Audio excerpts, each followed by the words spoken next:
তো ঝালমুড়ি আর পশ্চিমবঙ্গের বর্তমান অবস্থার মধ্যে মিল কোথায়? আমি জানতে চাই। দুটোতে তেল দিতেই হবে। আমাদের ম্যাক্সিদা সেদিন পার্কে বসে গার্লফ্রেন্ডের জন্য অপেক্ষা করছে আর গিটারটা নিয়ে টুং টুং পুই পুই করছে। পাশ থেকে এক লোক হেঁটে যাওয়ার সময় ম্যাক্সিদা থেকে একটা 5 টাকার কয়েন ছুড়লো। ম্যাক্সিদা তো রেগে মেগে বললো, ওই মিয়া আমারে চিনেন? আমি ব্যান্ডেজের সদস্য। ও তাহলে 3 টাকা ফেরত দেন।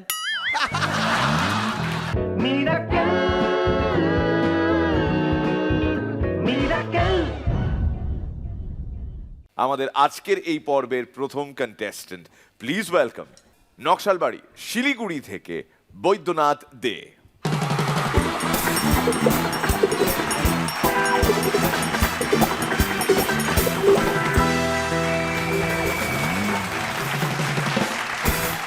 ছটকা মেধা জাজেস সবাইকে জয় গুরু।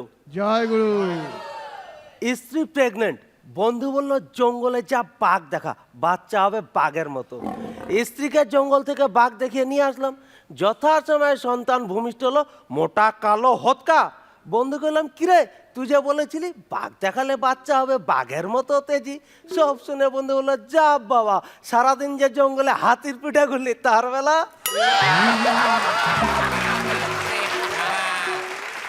একটা জোক লিখে অর্ণবের কাছে গেলাম। অর্ণব, সেদিন গাছের আড়ালে চুপি চুপি একটা মেয়েকে চুমু খেলাম। অর্ণব বলল, জোরে বলো। সেদিন গাছের আড়ালে চুপি চুপি একটা মেয়েকে চুমু খেলাম। অর্ণব বলল, জোরে বলো। সেদিন গাছের আড়ালে চুপি চুপি একটা মেয়েকে চুমু খেলাম। অর্ণব বলল, জোরে বলো। বেকার বেকার গাছের আড়ালে চুমু খেলাম, সবাই তো জেনেই গেল। আমাদের এলাকার ভাঙ্গা ব্রিজ ঠিক করার জন্য অনেক চিঠি লিখে কোনো সুরাহা না হওয়াতে ভাঙ্গা ব্রিজের ছবি এঁকে পাঠিয়ে দিলাম লাল বাড়িতে। অবাক কাণ্ড, উনি টাকা মঞ্জুর করলেন। উনাকে বললাম, এত চিঠি লিখেছি কাজ হয়নি, আর একটা ছবিতেই কাজ হলো। উনি বললেন, রাইটিং এর থেকে পেন্টিং এর মূল্য আমার কাছে অনেক বেশি। দিদি জানেই না দিদি মার্জিন খাচ্ছে। বিয়ের বেশ কয়েক বছর পর স্ত্রী তার স্বামীকে বলছে, শুনছো, আগে তুমি কি সুন্দর আমাকে সাপের ছবলের মতো চুমু খেতে, আর এখন সারাদিন টিকটিকির মতো কি যে টিকটিক করো, আমি তো কিছুই বুঝি না। এই শুনে স্বামী অনেকক্ষণ ভেবে বললো, আমি কি আর জানতাম তুমি মাছরাঙা থেকে বাদুর হয়ে যাবে। কে শেখাচ্ছে এগুলো? কে শেখাচ্ছে? সেদিন আমি আমার এক বন্ধুকে ডেকে বললাম, জানিস পরস্ত্রীকে শয্যা সঙ্গিনী করা আর ডাকাতি করা একই। এই শুনে আমার বন্ধু বললো, আমি কি করে বলবো বল, আমি তো কখনো ডাকাতি করিনি। মিরাক্কেলের গ্রুমিং আছি, হঠাৎ করে আমার এক পুরানো বান্ধবীর ফোন। হ্যালো, আরে তোর তো দারুণ সুখবর, তুই একবার অডিশন দিয়ে মিরাক্কেলের চান্স পেলি। আর দেখতো আমাকে, কতবার আমি দিদি নাম্বার 1-এ অডিশন দিলাম, এখনো তো চান্স পেলাম না। এলাম, সবই ভগবানের দান, সবই কপাল। তাই যদি হয় তাহলে এর পরের বার এসে কিন্তু একটু কপালে ছোঁয়া দিয়ে যাস। হ্যাঁ এলাম, হ্যাঁ হ্যাঁ ঠিক আছে, ফার্স্ট এপিসোড দেখে ফোন করিস, কপালটা বদলেও যেতে পারে। জয় গুরু।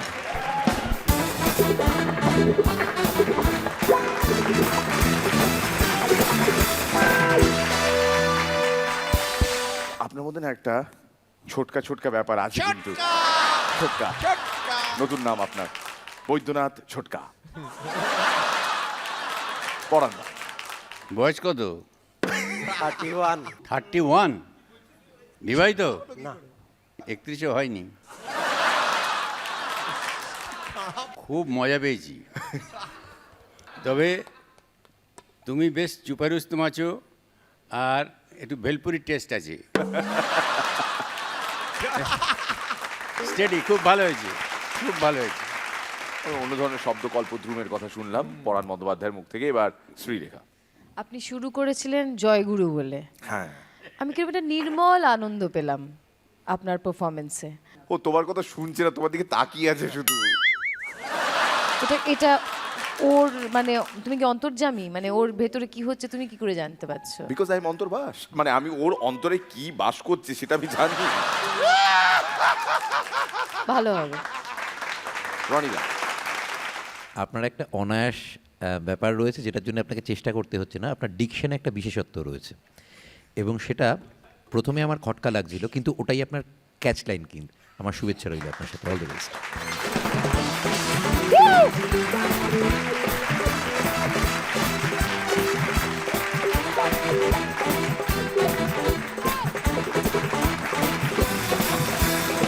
আমি বলেছিলাম এতগুলো লোক আসবে, অতিথি আপ্যায়ন করতে হবে আমাকে।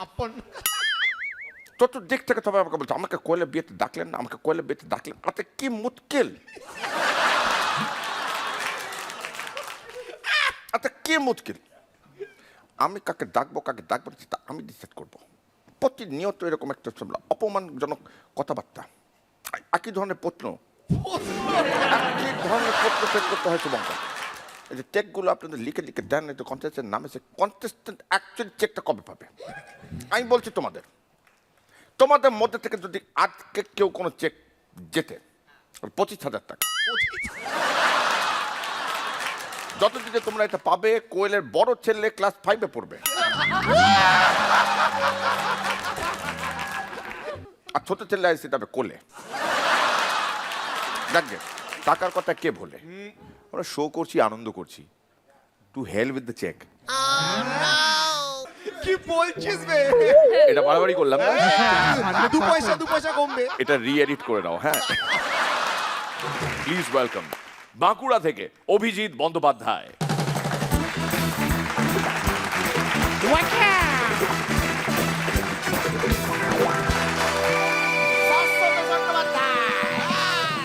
ভালো। বাচ্চা হোক, বুড়ো হোক, বা হোক বুড়ি, চেটে বুড়ে সবাই খায় আবার ঝালমুড়ি। ঝালমুড়ি ঝালমুড়ি ঝালমুড়ি। তো ঝালমুড়ি আর পশ্চিমবঙ্গের বর্তমান অবস্থার মধ্যে মিল কোথায়? আমি জানতে চাই। দুটোতে তেল দিতেই হবে।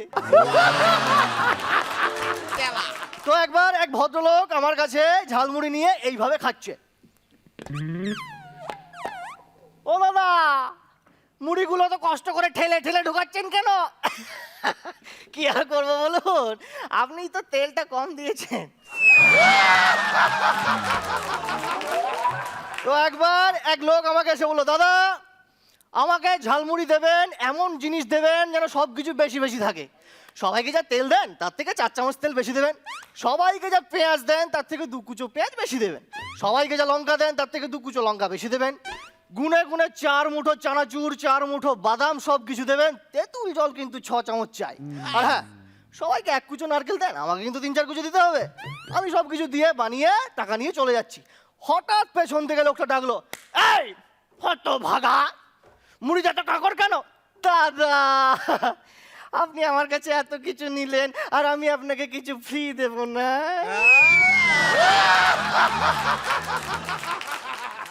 80 বছরের দাদুর সাথে এক 20 বছরের মেয়ের মনের মিল হলো, প্রেম ভালোবাসা হলো, তারপর বিয়ে হয়ে গেল। কিন্তু ওই যে বয়সের ফারাক, দাম্পত্য জীবন সুখের হলো না। মোরাল অফ দ্য স্টোরি কি? ঝালমুড়িতে মশলা যতই ভালো থাক, মুড়িটা মুচমুচে হওয়া দরকার।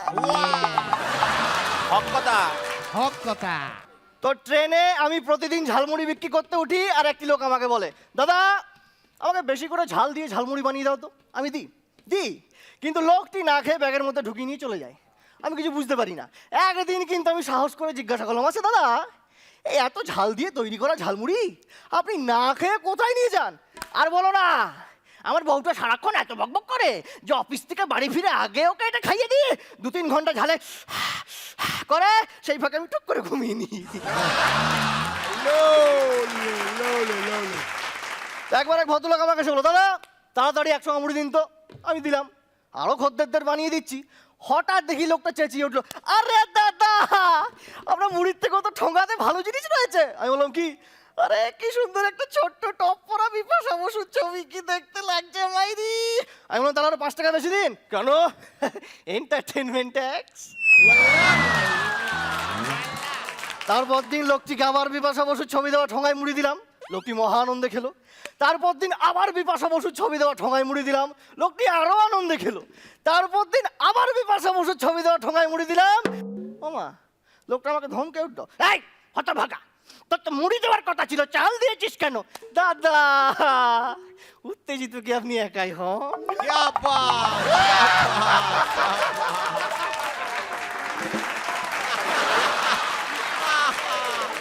lovely তো একদিন ঝালমুড়ি বিক্রি করে বাড়িতে ঢুকেছি, দরজা খুলেছি, দেখি আমার বউটাকে কি ফাটাফাটি লাগছে মাইরি। কোন রকমে গলার থেকে ডালাটা নামিয়ে বউকে জড়িয়ে ধরে আদর করতে শুরু করে দিলাম। হঠাৎ দেখি পাশ থেকে এক দাদু বলে উঠলো, এই হতভাগা, তোরা কি করছিস রে? ও দাদু, কিছু না, আমরা স্বামী স্ত্রী মিলে একটু ঝালমুড়ি খাচ্ছি। তো খাচ্ছিস খা, ঠোঙাটা বাইরে ফেলছিস কেন? এই ঝালমুড়ি ঝালমুড়ি ঝালমুড়ি। জিও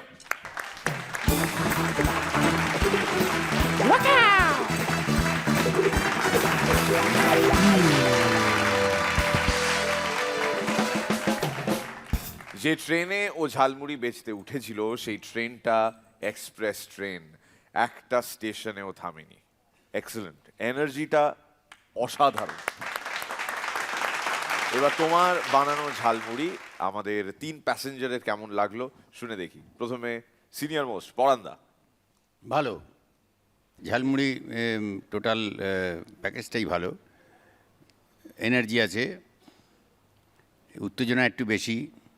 প্রথম তো একটু বুঝে নিতে দাও, কিন্তু উৎসাহটা দারুণ, এটা একটা প্লাস পয়েন্ট। আমার ব্যাপক লেগেছে। মেয়েদের এমনিতেই ঝালমুড়ি আরো ভালো লাগে। আমার ঝালমুড়ি আমি তো বেশ রেলিশ করে খেলাম। তোমার ফিজিক্যাল অ্যাক্টিং বলো, এক্সপ্রেশন বলো, সব কিছু ভীষণ ঠিকঠাক মাপের, কোথাও কোনো খামতি ছিল না, কোথাও নুন মশলা কোথাও কিছু কম ছিল না, বেশ প্রপোর্শনেট ছিল।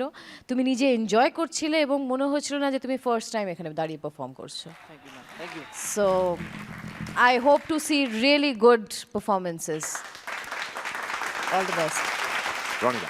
আমার তোমার এনার্জি আর অভিনয় খুব ভালো লেগেছে। তুমি এতটা প্রশংসা আদায় করে নিচ্ছ, সেটা সম্পূর্ণ তোমার গুণে, কাজে ভবিষ্যতে আরো ভালোভাবে এক্সপেক্ট করবো। All the best. অ্যাকিউরেট দেয় না, একদম একদম খাপে খাপ অ্যাকিউরেট মেপে। To the point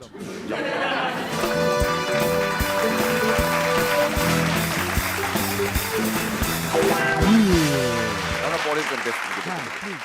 please welcome Baneshwar Rajshahi থেকে সুজয় কুমার সাহা।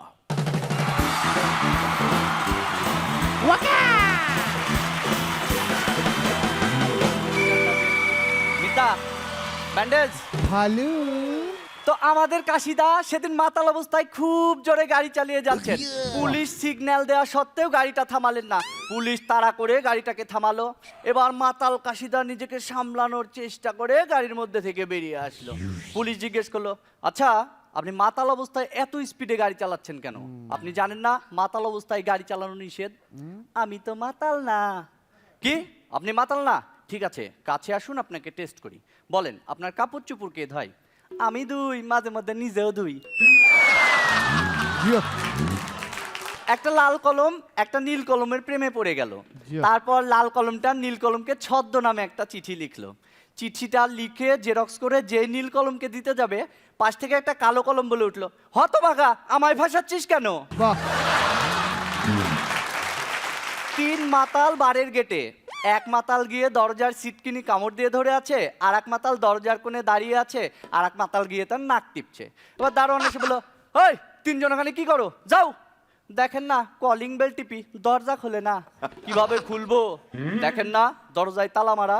এবার দারোয়ান বলল, ভেঙে ফেলো তালা। এবার যে কামড় দিয়ে ধরেছিল সাইডে দেখে অটো লক খুইলা গেছে। এটা ফুল কার্টুন, এটা ফুল কার্টুন এটা। একদিন আমাদের কাশিদাকে আমি একটা গল্প শোনালাম। কাশিদা, একটা লম্বা গাছ তার শ্যাডোকে ভালোবেসে বিয়ে করে ফেলল, কিন্তু বিয়ের রাত থেকেই সমস্যা শুরু। গাছটা রোজ সারা রাত অপেক্ষা করে, শ্যাডোটা সকালে ছাড়া আসে না। এর কিছুদিন পর গাছটার পাশে একটা ল্যাম্পপোস্ট পোতা হলো। গাছের সঙ্গে ল্যাম্পপোস্টের তো গভীর প্রেম। অদ্ভুতভাবে সেদিন রাত থেকে শ্যাডোটাও আসা শুরু করলো। এইটা শুনে কাশিদা মনটা খারাপ করে বলল, বউগুলা সব এমনই হয়। क्या बात क्या बात হাইট অফ ওভার কনফিডেন্স কি? কি? আমার ডান পাটা 2 দিন তবলা বাজিয়েছে, এটা শুনে আমার বাম পাটা বললো চিন্তা করিস না, কাল থেকে আমি বাঁশি বাজাবো। তো ডাক্তার রোগীকে জিজ্ঞেস করলেন, আচ্ছা অপারেশনটা যদি জরুরি হয়ে পড়ে তাহলে কি আপনি টাকা জোগাড় করতে পারবেন? এইটা শুনে রোগী পাল্টা প্রশ্ন করে, আচ্ছা টাকাটা যদি জোগাড় করতে না পারি তারপরেও কি অপারেশনটা জরুরিই থাকবে? Necessity is the mother of all invention. তো আমাদের ম্যাক্সিদা সেদিন পার্কে বসে গার্লফ্রেন্ডের জন্য অপেক্ষা করছে, আর গিটারটা নিয়ে টুং টুং পুই পুই করছে। পাশ থেকে এক লোক হেঁটে যাওয়ার সময় ম্যাক্সিদা থেকে একটা 5 টাকার কয়েন ছুড়লো। ম্যাক্সিদা তো রেগে মেগে বললো, ওই মিয়া আমারে চিনেন? আমি ব্যান্ডেজের সদস্য। ও তাহলে 3 টাকা ফেরত দেন। আমার বন্ধু 15 বছর পর আমেরিকা থেকে ফিরলো, আমার বাড়িতে এসে জিনিসপত্র নাড়াচাড়া করে, এই টানারে ওই টানারে। একসময় আমার বইগুলোয় হাত দিয়ে জিজ্ঞেস করলো, আচ্ছা দোস্ত এগুলো কি গল্পের বই? বললাম হ্যাঁ, তুই পড়লে পড়তে পারিস। সে কিছু বই বের করে নিয়ে পড়া আরম্ভ করলো। পড়তে পড়তে পড়তে প্রায় আধা ঘন্টা পর হঠাৎ আমায় জিজ্ঞেস করছে, আচ্ছা দোস্ত আহ উ হ কি রে? আমি বললাম রাখ, ওইটা গল্পের বই না।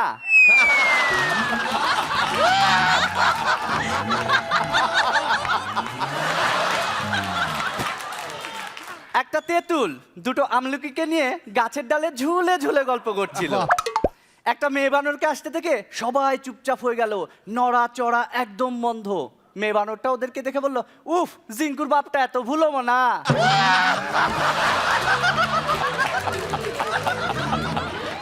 জিঙ্কু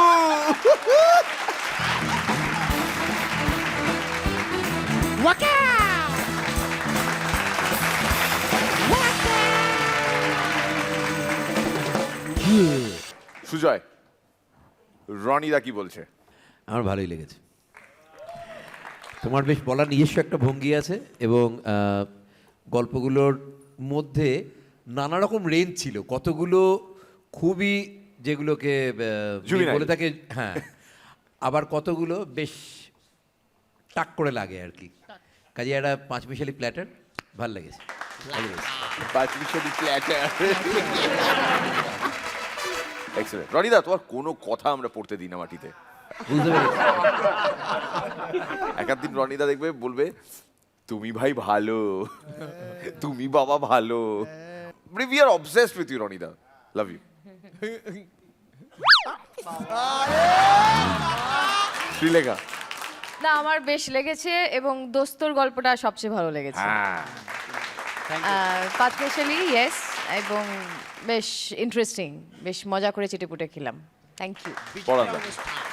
হ্যাঁ, আমার ওই একই কথা, বেশ 5 মিশালি বেশ ভালো লেগেছে। খুব স্টেডি পারফরমেন্স, এগো, all the best. Thank you sir. Sujoy কি করো? স্যার আমি MBA কমপ্লিট করছি, আপাতত কিছু করছি না। ক্যা বাত, মানে MBA মিরাক্কেলের বড় আসামি। Miracle